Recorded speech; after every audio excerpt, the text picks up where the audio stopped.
Hello friends, இன்றைக்கான சமையல் எங்கள் வீட்டு பாப்பாத்தி கூட சேர்ந்து பார்க்கலாம் வாங்க.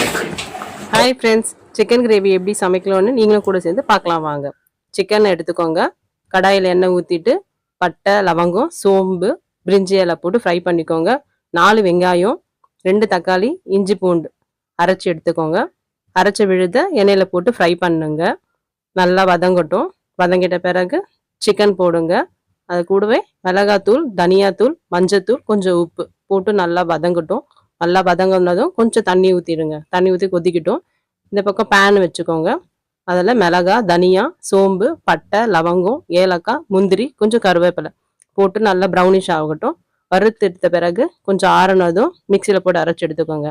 இந்த சிக்கன் கிரேவி கொதிச்சுட்டே இருக்கும் பொழுது இந்த மசாலாவை அது கூட ஆட் பண்ணிக்கோங்க. ஆட் பண்ணிவிட்டு கொஞ்சம் ப்ரௌனிஷ் ஆகட்டும். அதுக்கப்புறம் கொஞ்சம் கருவேப்பிலை கொத்தமல்லி போட்டுட்டு இறக்கிடுங்க.